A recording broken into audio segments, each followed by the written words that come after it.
السلام عليكم ورحمة الله وبركاته. الحمد لله رب العالمين. اللهم صل على محمد وعلى آل محمد وعلى آله وصحبه أجمعين. പ്രിയമുള്ള സഹോദരങ്ങളെ, സഹോദരിമാരെ, കരുണാവാരിധിയായ റബ്ബ് നമ്മുടെ യൂണിസുകൂടലിനെ അനുഗ്രഹിക്കുമാറാകട്ടെ.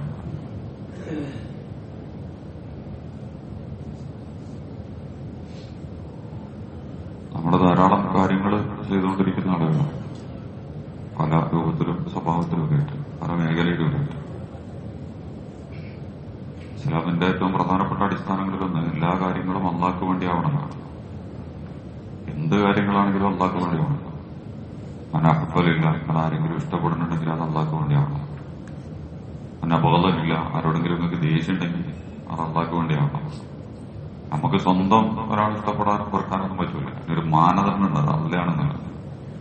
ഈ മതം, രാഷ്ട്രീയം, കലാ, സാഹിത്യം, സിനിമ, വിദ്യാഭ്യാസം എല്ലാത്തിലും നിങ്ങളൊക്കെ ഒരാളെ ഇഷ്ടം തോന്നുന്നുണ്ട്. ഇഷ്ടത്തിന്റെ മാനദണ്ഡം എന്താണ്? അള്ളാഹ്ക്ക് ഇഷ്ടമുണ്ടായതുകൊണ്ട് അയാൾ നമുക്ക് ഇഷ്ടമാണ്. അയാൾ അള്ളാഹ്ക്ക് ഇഷ്ടമല്ല, അതുകൊണ്ട് നമുക്ക് അയാൾ ഇഷ്ടമല്ല. അതായിരിക്കണം മാനദണ്ഡം എന്നാണ്. ഇപ്പൊ അങ്ങനെയൊന്നുമല്ല കേട്ടോ. ഇപ്പൊ നാടോടുമ്പോ നിറവെ വിടുന്ന ആരാണ്? നമ്മൾ ആരൊക്കെ എന്തിനൊക്കെ ഇഷ്ടപ്പെടുന്നു എന്നുള്ളതൊക്കെ വേറെ ചോദ്യമാണ്. അതേപോലെ അവസ്ഥാലില്ല, നിങ്ങൾ കൊടുക്കണ്ടെങ്കിൽ അള്ളാഹ്ക്ക് വേണ്ടിയാണ് കൊടുക്കേണ്ടത്. പേരെടുക്കാനും അതുപോലെ തന്നെ പ്രശസ്തരാവാനും ആളുകളുടെ ആദരവും ബഹുമാനമൊക്കെ പിടിച്ചു കിട്ടാനും നിങ്ങളുടെ ചില താല്പര്യങ്ങൾ സംരക്ഷിക്കാനൊന്നും വേണ്ടിയിട്ട് നിങ്ങൾ കൊടുക്കരുത്. ഇപ്പൊ മനാലില്ല, ഇനി കൊടുക്കാതിരിക്കണ്ടെങ്കിലും അങ്ങനെ ആവണം, തടയുണ്ടെങ്കിലും അങ്ങനെ തന്നെ ആയിരിക്കണം. അപ്പൊ നിങ്ങൾ കൊടുക്കണ്ടെന്ന് വെച്ചിട്ടുണ്ടെങ്കിൽ അത് അള്ളാഹ്ക്ക് ഇഷ്ടമല്ലാത്തതുകൊണ്ടാണ് ഞാൻ കൊടുക്കാത്തത്. അള്ളാഹ്ക്ക് ഇഷ്ടമാണെങ്കിൽ ഞാൻ കൊടുക്കുമായിരുന്നു. ഇങ്ങനെ എല്ലാത്തിന്റെയും അടിസ്ഥാനം എന്ന് പറയുന്നത് അള്ളയാണ്. അള്ളാഹുവിൽ ഇങ്ങനെ നമ്മുടെ ഒരു കുറ്റി അതിലേക്ക് കൂട്ടിക്കെട്ടി, നമ്മള് പശുക്കളെയൊക്കെ കെട്ടിയിടുമല്ലോ പണ്ട്. ഇങ്ങനെ നന്നായിട്ടാണ് തുറന്നു പോലും ഒരു കുറ്റി കെട്ടിയിട്ട് ആ കയറുമ്പല് നല്ല അയഞ്ഞ കയറുമ്പല് അതിനിങ്ങനെ വിടുകയാണ് ചെയ്യുക. ആ കുറ്റിമ്മ നിന്നിട്ടാണ് ഈ പശുവിനെ കറങ്ങാൻ പറ്റുള്ളൂ. എന്നതുപോലെ നമുക്കൊരു കുറ്റി ഉണ്ടാവും. ആ അടിസ്ഥാനം എന്ന് പറയുന്നത് അള്ളാഹു സുബ്ഹാനഹു വ തആലയാണ്. ലാ ഇലാഹ ഇല്ലല്ലാഹ് എന്നൊക്കെ പറയുന്നതിന്റെ മർമ്മതാണ്. അള്ളാഹു അല്ലാതെ ഓരോ താല്പര്യം എനിക്കില്ല, അള്ളാഹ്ക്ക് വേണ്ടി മാത്രമാണ് എന്റെ എല്ലാ കാര്യങ്ങളും എന്നുള്ളത്. അപ്പൊ അള്ളാഹിനെ മുന്നിൽ വെച്ചുകൊണ്ട് വേണം എന്ത് കാര്യങ്ങളും ചെയ്യാൻ.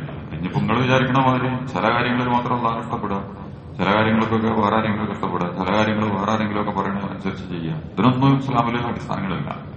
അള്ളാഹ്ക്ക് ഇഷ്ടമുള്ളതും അള്ളാഹ് ഇഷ്ടപ്പെടുന്നതും അള്ളാഹ്ക്ക് ഇഷ്ടപ്പെടാൻ വേണ്ടിയിട്ട് നമ്മൾ കാര്യങ്ങൾ ചെയ്യാൻ തുടങ്ങും. അപ്പൊ അതിന് ആ ഒരു മാനദണ്ഡത്തിൽ നിന്നുകൊണ്ടാണ് ഇസ്ലാം നമ്മളെ വലിയൊരു സംഗതി പഠിപ്പിക്കുന്നത്. എന്ത് പ്രവർത്തനവും ഉദ്ദേശത്തിനനുസരിച്ചാണെന്ന് പറയുന്നത്. നിങ്ങൾ എന്താണത് ചെയ്യുമ്പോൾ ഉദ്ദേശിക്കണം, നിങ്ങളുടെ ടാർഗറ്റ് എന്താണ്, നിങ്ങളുടെ ലക്ഷ്യം എന്താണ്, യഥാർത്ഥത്തിൽ നിങ്ങളുടെ പ്രേരണ എന്താണ്, നിങ്ങൾ എന്ത് ആഗ്രഹിച്ചുകൊണ്ടാണ് ആ കാര്യം ചെയ്യാൻ. അതിന്റെ ഭൗതികമായ ലാഭമൊന്നും അത് വേറൊന്നുണ്ടാവും. കാരണം നമ്മൾ പുറത്തേക്ക് ഒരു കാര്യം ചെയ്യുമ്പോഴും ഉള്ളിൽ ചിലപ്പോൾ വേറെ അജണ്ടകളുണ്ട്. ഞാൻ ചിലപ്പോൾ നിങ്ങളോട് ചിരിക്കുമ്പോൾ പോലും നിങ്ങളോട് വലിയ താല്പര്യമൊന്നും ഉണ്ടാവില്ല, പക്ഷെ ഞാൻ വെറുതെ ഇങ്ങനെ ചിരിക്കും. കാരണം എനിക്ക് നിങ്ങളെ ഒരു ഇതൊക്കെ ഇങ്ങനെ പിടിച്ചു കിട്ടാൻ വേണ്ടിയിട്ട് ആ ചിരി പോലും ചിലപ്പോൾ ഞാൻ കാപട്യത്തിൽ ഇപ്പൊ അങ്ങനത്തെ ഒരു കാര്യമാണ്. നന്നായിട്ട് ചിരിച്ചുകൊണ്ടിരിക്കുന്നുണ്ട് കലാകാരന്മാരും സാഹിത്യകാരന്മാരും രാഷ്ട്രീയക്കാരും ഒക്കെ പെരും ചിരിയാണ്, മത നേതാക്കന്മാരൊക്കെ. അപ്പൊ ആ ചിരി എന്ന് വെച്ചാല് ആളുകളുടെ ലൈക്ക് കിട്ടണം, അവരുടെ ഇഷ്ടം കിട്ടണം, അവരുടെ പിന്തുണ കിട്ടണം. അപ്പൊ അതിന് വേണ്ടിയിട്ട് ചിരിക്കുക. ഇതൊരു ചെറിയ വ്യക്തി മുതൽ എല്ലാവരും ഒക്കെ ഉണ്ടാവും. അതേസമയം ഇസ്ലാമിന് വേറെ കാലം പറഞ്ഞിട്ടുണ്ട്, ആരെ കണ്ടാലും നിങ്ങൾ പുഞ്ചിരിക്കണം, അതൊരു സ്വതക്കാണ്. ഒരാളെ കണ്ടാൽ നിങ്ങൾ പ്രസന്ന ഭാവത്തോടുകൂടി ആളുകൾ എപ്പോഴും ഇങ്ങനെ ഇരുണ്ട കാനം തോന്നുന്ന ദേഷ്യമുള്ള വെറുപ്പുള്ള കനുള്ള ഒരു മുഖമായിട്ടൊന്നും മനുഷ്യന്റെ അടുത്തേക്ക് പോകരുത്. നിങ്ങൾ ഏറ്റവും നിങ്ങളൊരു മനുഷ്യനോട് പുഞ്ചിരിക്കുക എന്ന് പറയുന്നത് പോലെ ഒരു പുണ്യമാണ്. കാരണം ഒരു മനുഷ്യനൊരു പ്രസന്നതയുള്ള ഒരു മുഖം നമ്മൾ കാണിച്ചു കൊടുത്താല് അവനും സന്തോഷം ഉണ്ടാവും, നമുക്കും സന്തോഷം ഉണ്ടാവും, രണ്ടാൾക്കും സന്തോഷം ഉണ്ടാവും. രണ്ടാളും കൂടി ഇങ്ങനെ പരസ്പരം അകറ്റുന്ന, ഉറപ്പിക്കുന്ന, പീഡിപ്പിക്കുന്ന ഏതോ അടിസ്ഥാനത്തിൽ നമ്മളൊന്നും അല്ലാതെ ആക്കുന്ന രീതിയിൽ ഒരു മനുഷ്യനെ മുഖമായിട്ട് കാണാൻ പാടില്ല. അതേസമയം ചിരി കാമിട്ടാകാനും പാടില്ല, സത്യസന്ധമായ ചിരി ആയിരിക്കണം. അപ്പൊ അവിടെ നിന്ന് തുടങ്ങിയിട്ട് ഏത് കാര്യങ്ങൾ ചെയ്യുകയാണെങ്കിലും അള്ളാഹ്ക്ക് ഇഷ്ടപ്പെട്ട രീതിയിൽ അള്ളാഹുവിന്റെ ഇഷ്ടം മാത്രം ലക്ഷ്യം വെച്ചുകൊണ്ട് ചെയ്യണം എന്നുള്ളതാണ് ഇസ്ലാം നമ്മളെ. ഇത് കുറച്ച് പണിയുള്ളതെങ്ങനെ അള്ളാഹിന്റെ ഇഷ്ടത്തിന് വേണ്ടി നമ്മുടെ ഇഷ്ടങ്ങളെ ആക്കി തീർക്കുക എന്ന് പറയുന്നത് കുറച്ച് പ്രയാസമുള്ള സംഗതിയാണ്. അത്ര എളുപ്പത്തിൽ അത് നടക്കൂല. അപ്പൊ നബി തിരുമേനി സല്ലല്ലാഹു അലൈഹി വസല്ലം നമ്മൾ കേട്ടിട്ടുള്ള ഒരു ഹദീസ് തന്നെ ആയിരിക്കും. ഒരു ദീർഘമായ ഒരു ഹദീസിലെ കുറച്ച് കാര്യങ്ങൾ പറയുന്നുണ്ട്. നമ്മൾ വിചാരിക്കുന്ന ഏറ്റവും പ്രശസ്തമായ കാര്യങ്ങൾ വെച്ചിട്ടാണ് റസൂൽ അത് പറയുന്നത്. അതിലൊന്ന് പറയുന്നത് ഒരാളുടെ രക്തസാക്ഷിത്വത്തിനെ കുറിച്ചാണ്. ഒരാള് ഭയങ്കര പടയാളിയാണ്, ധീരനാണ്, എന്തിന് ചങ്കൂറ്റത്തോടുകൂടി നേരിടും, ഒരാൾക്കും അയാളെ തോൽപ്പിക്കാൻ കഴിയില്ല. ആ കോലത്തിൽ നിന്നിട്ട് അയാള് കൈകാര്യം ചെയ്യുന്ന ആളാണ്. അപ്പൊ അയാളൊരു യുദ്ധത്തിൽ പോരാടി രക്തസാക്ഷിയായിട്ട് മരിക്കുകയാണ്. അങ്ങനെ അള്ളാഹിന്റെ അടുത്ത് വരുന്നുണ്ട്. അങ്ങനെ 3 ആളുകളെ കൊണ്ടുവരുന്നുണ്ട്. അതിൽ ഒന്നാമത്തെ ഈ രക്തസാക്ഷിനെയാണ് കൊണ്ടുവരുന്നത്. അപ്പൊ രക്തസാക്ഷിനോട് അള്ളാഹ് ചോദിക്കുന്നുണ്ട്, എന്തിനു വേണ്ടിയിട്ടാണ് രക്തസാക്ഷിത്വം വരിച്ചത്? അള്ളാഹു നിനക്ക് വേണ്ടിയിട്ടാണ്, നീ പറഞ്ഞിട്ടാണ് അങ്ങനെ ചെയ്തത്. അങ്ങനെ തന്നെയാണോ? യഥാർത്ഥത്തിൽ അതാണോ ഉദ്ദേശിച്ചിട്ടുള്ളത്? അതല്ല എനിക്ക് പേരെടുക്കാനും പ്രശസ്തനാവാനും നീ വലിയ വീരനും ധീരനും ശൂരനും അതുപോലെ തന്നെ എന്തിനും കൊടുക്കാനൊക്കെ സന്നദ്ധനാണ് എന്ന് തെളിയിക്കാൻ വേണ്ടി ഈ ചെയ്തൊരു പണിയില്ലായിരുന്നു? അല്ല. അപ്പൊ അള്ള പറയണം, അതായിരുന്നു എന്റെ ഉദ്ദേശം. യഥാർത്ഥത്തിൽ എനിക്ക് ഉദ്ദേശിച്ചത് അള്ളാഹുവിന്റെ മാർഗത്തിൽ ജീവൻ വെടിയുക എന്നുള്ളതല്ല, മറിച്ച് നിനക്ക് പേരെടുക്കണം. രക്തസാക്ഷിയാണ്, പോരാളിയാണ്, ധീരനാണ് എന്നൊക്കെ പേര് കിട്ടണം. അതെനിക്ക് കിട്ടിയിട്ടുണ്ട്. നാട്ടുകാരൊക്കെ നിന്നെ കുറിച്ച് അങ്ങനെ പറയുന്നുണ്ട്. ഇങ്ങനെ പലരുമൊക്കെ പോരാട്ടത്തിലൊക്കെ മരിച്ച നമ്മൾ പലരും പറയല്ലോ. ഇതിന്റെ നല്ല വശമുണ്ട്. അപാരമായ ആഴമുള്ള വളരെ എന്താ പറയാ, നമ്മൾ ഒരിക്കലും വിചാരിക്കാത്ത രീതിയിൽ അള്ളാഹുവിന് വേണ്ടി ജീവിതത്തെ സമർപ്പിച്ചുകൊണ്ടിരിക്കുന്ന പോരാളികളും സമരഭടന്മാരും ഒക്കെ ലോകത്തുടനീളം ഉണ്ടായിട്ടുണ്ട്. ഇത് പ്രവാചകന്മാരുടെ കാലഘട്ടം മുതൽ വർത്തമാനകാലത്തടക്കം നമ്മൾ കണ്ടുകൊണ്ടിരിക്കുന്നു. പക്ഷെ ഒരു മനുഷ്യന്റെ നെയ്യത്ത് എന്താണെന്നല്ല. അപ്പൊ അള്ള പറയണം, എനിക്ക് പേരും പ്രശസ്തിയൊക്കെ കിട്ടിയിട്ടുണ്ട്, അതിന് വേണ്ടിയിട്ടാണ് ഇത് ചെയ്തത്, അതെനിക്ക് കിട്ടിയിട്ടുണ്ട്, എനിക്ക് നരകാണ് ലഭിക്കാൻ പോണത്. ഇസ്ലാമിലെ ഏറ്റവും വിശുദ്ധമായ പദവിയാണ് രക്തസാക്ഷി എന്ന് പറയുന്നത്. അതിനോട് കിടപിടിക്കുന്ന ഒരു പദവിയില്ല. കാരണം വളരെ പെട്ടെന്ന് എല്ലാ കാര്യങ്ങളും അള്ളാഹു പ്രീജാനിലൂടെ നടത്തിക്കൊടുക്കുന്ന ഒരു സാധനമാണ് രക്തസാക്ഷി എന്ന് പറയുന്നത്. അവന് മറ്റ് പ്രശ്നങ്ങളോ പ്രതിസന്ധികളോ ഒന്നും അഭിമുഖീകരിക്കേണ്ട കാര്യമില്ല. അവനെ കുറിച്ചാണ് അള്ളാഹു സുബ്ഹാനഹു വ തആല എന്താ പറയുന്നത്? ഇയാളെ മുമ്പിൽ പേരെടുക്കാൻ വേണ്ടിയിട്ട് ചെയ്തിട്ടുള്ള പണിയാണ്, അതുകൊണ്ട് ഇത് നിഷ്ഫലാണ്, ഇത് പോകേണ്ട നരകത്തിലേക്കാണെന്ന് പറയുന്നത്. അപ്പൊ നീയത്ത് കലങ്ങിയാൽ ഉപ്പ് കൂടിയ മാതിരി, ഉപ്പ് കൂടിയാൽ പിന്നെ എത്ര നല്ല ഭക്ഷണമാണെങ്കിലും എന്ത് ചെയ്യും? കേടുവരും. ചിലപ്പോ ഒന്ന് കരിഞ്ഞു പോയാൽ നല്ല ഫുഡാണ്, പക്ഷെ തീയലേശം കൂടി, കുറച്ച് കൂടിയിട്ടുള്ളൂ, അതിന്റെ രുചി ആകെ മാറി, പിന്നെ ഒരാൾക്കും കഴിക്കാൻ പറ്റൂല. എന്നതുപോലെ നമ്മുടെ ഉദ്ദേശങ്ങൾ കലങ്ങിക്കഴിഞ്ഞാല് വലിയ പർവ്വതങ്ങളോളം പോകുന്ന പ്രവർത്തനങ്ങൾ പോലും വെറും വെണ്ണീറായി, പൊടിയായി, ആവിയായി കാറ്റിൽ മാറുമെന്നാണ് റസൂൽ തിരുമേനി സ്വല്ലല്ലാഹു അലൈഹി വസല്ലം ഹദീസിൽ പഠിപ്പിക്കുന്നത്.